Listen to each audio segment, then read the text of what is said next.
problem பார்க்கலாம். 3/4 part of tank is full of water.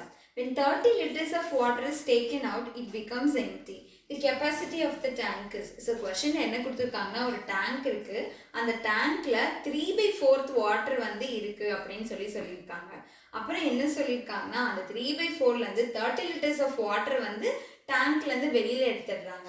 So வெளியில் எடுக்கிறப்போ என்ன வருதுன்னா வந்து எம்டியாக ஆகிடுது டேங்க்கு அப்படின்னு சொல்கிறாங்க. நம்மள என்ன கேட்குறாங்கன்னா அந்த டேங்க்கோட கெப்பாசிட்டி எவ்வளோ அப்படின்னா அந்த டேங்க்கில் எவ்வளோ அளவு வந்து தண்ணி இருக்கலாம் அப்படிங்கிறது கேட்குறாங்க. ஸோ என்ன பண்ணுறோன்னா வந்து இதுதான் வந்து டேங்க்குன்னு எடுத்துக்கலாம். ஸோ டேங்க் வந்து 4 பார்ட்டாக பிரிச்சுருக்காங்க. அந்த 4 பார்ட்டில் 3 parts வந்து ஃபுல்லாக இருக்குது அப்படின்னு சொல்லியிருக்காங்க. ஸோ 3/4 ஆஃப் டேங்க் வந்து ஃபில்லாக இருக்குன்னு சொல்கிறாங்க. அதுக்கப்புறம் என்ன சொல்லியிருக்காங்கன்னா 30 liters வந்து இதுலேருந்து எம்டி பண்ணிடுறாங்க. ஸோ இதுலேருந்து இன்னொரு டேங்க்கு, இந்த டேங்க்லேருந்து எம்டி பண்ணி இன்னொரு டேங்க்கில் வச்சுருக்காங்கன்னு பார்க்கலாம் 30 liters. அப்போ பண்ணுறப்ப இந்த டேங்க் வந்து எம்டி ஆகிடுது அப்படின்னு சொல்கிறாங்க. ஸோ இதுலேருந்து நம்மளுக்கு என்ன தெரியுது, 3/4 தான் டேங்க்கில் வந்து ஃபுல்லாக இருக்குது. அதில் எவ்வளோ லிட்டர் இருக்கணும் இதை மென்ஷன் பண்ணாங்க. ஏன்னா 30 liters இதுலேருந்து இன்னொரு டேங்க்கு எடுத்துகிட்டு போகிறப்போ இது வந்து எம்டி ஆகிடுச்சுன்னா அப்போ 3/4 எவ்வளோ கெப்பாசிட்டி வந்து இருக்குது, 3/4 ஆஃப் த டேங்க்னா 30 liters வந்து ஃபில் ஆகிருக்குன்னு தெரிஞ்சிச்சு.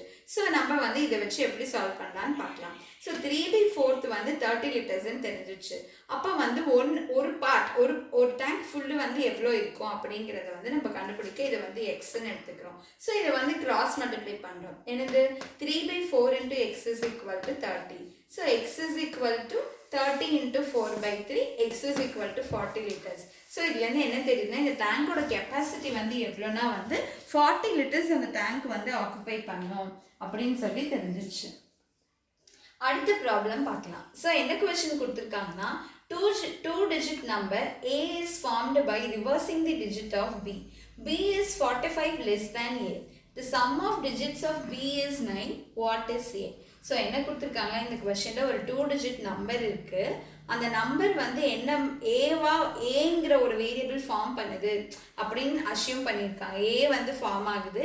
எப்படி ஃபார்ம் ஆகுதுன்னா பிங்கிற 2 digit நம்பரை ரிவர்ஸ் பண்ணுறப்போ நம்மளுக்கு ஏங்கிற 2 digit நம்பர் வருது அப்படின்னு கொஸ்டினில் கொடுத்துருக்காங்க.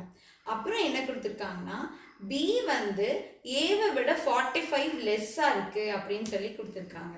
அடுத்து என்ன கொடுத்துருக்காங்கன்னா அந்த சம் ஆஃப் 2 digits ஆஃப் பிங்கிற நம்பரில் இருக்கிற 2 digit ஆட் பண்ண நம்மளுக்கு 9ன்னு வருது அப்படின்னு சொல்லியிருக்காங்க.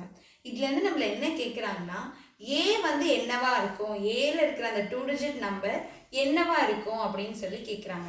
ஸோ இங்கே நம்மளுக்கு எதுவுமே கொடுக்காததால நம்ம வந்து 2 digit நம்பருங்கிறதால நம்மளுக்கு என்ன இருக்கும், டென்ஸ் அண்ட் யூனிட்ஸ்ன்னு இருக்கும் 2 digit நம்பரில். ஸோ அதை தான் வந்து என்னென்னு எடுத்துக்கிறோன்னு பார்க்கலாம். என்ன சொல்லியிருக்காங்க, A is formed by reversing the digit of B.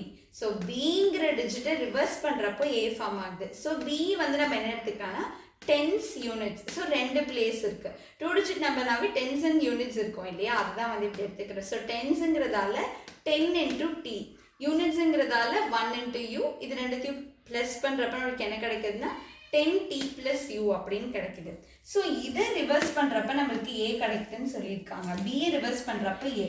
So அப்போ என்ன வரும், அங்கே டியூனா இங்கே வந்து யூடி. ஸோ யூனிட்ஸ் பிளஸ் யூனிட்ல இருக்கிற நம்பர் வந்து டென்ஸில் வந்துடும், டென்ஸில் இருக்கிற நம்பர் வந்து யூனிட்ஸில் வந்துடும். ஸோ அப்போ என்ன வரும், இங்கே யூ தான் வந்து 10. So 10 into u plus t 1 into t. இதை ஆட் பண்ணுறப்ப 10u plus t அப்படின்னு கிடைக்குது.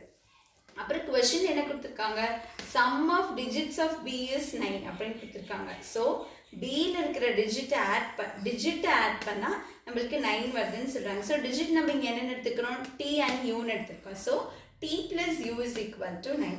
ஓகே, அடுத்து நம்மளுக்கு கொஸ்டின் என்ன கொடுத்துருக்காங்க, b is 45 less than a. So b வந்து ஏவை விட 45 கம்மியாக இருக்குன்னு சொல்லியிருக்காங்க. ஸோ பியோடது என்ன, 10u plus u, 10t plus u is equal to a minus 45. a என்ன 10u plus t minus 45 போட்டிருக்கோம். ஸோ பியோட வேல்யூ வந்து 10t plus uன்னு இருக்குது, ஏவோடது வந்து 10u plus t minus 45. So இதை சிம்பிளிஃபை பண்ணுறோம். என்ன 10t plus u is equal to 10u plus t minus 45. 9t minus 9u is equal to minus 45. t minus u equal to minus 5. So இதை equation 2 வச்சுக்கிறோம். So இந்த ரெண்டு ஈக்குவேஷனையும் add பண்ணுறோம். Add பண்ணுறப்ப நம்மளுக்கு என்ன கிடைக்குதுன்னு பார்க்கலாம். t plus u plus t minus u is equal to 9 minus 5. t is equal to 2 கிடைக்குது. ஸோ டீயோட வேல்யூ 2 கிடைச்ச உடனே இதை எடுத்து போய் ஃபர்ஸ்ட் ஈக்குவேஷனில் போட்டு யூவோட வேல்யூ என்னன்னு சொல்லி கண்டுபிடிக்கலாம்.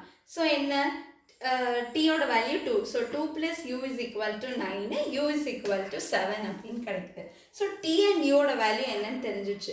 ஸோ இதுதானே, இது ஒரு டிஜிட், இதோட டீங்கிறது வந்து டென்ஸ் பிளேஸு, யூங்கிறது வந்து யூனிட் பிளேஸு. ஸோ நம்மள ஏவோட தான் என்னன்னு கேட்டிருக்காங்க. ஸோ டென்ஸ் பிளேஸில் வந்து 2. ஸோ ஏவோட வேல்யூ டென்ஸ் பிளேஸில் 2, யூனிட் பிளேஸில் வந்து 7. ஸோ ஏவோட வேல்யூ வந்து 72. இதை ரிவர்ஸ் பண்ணுறது தான் வந்து பி. So B is 27.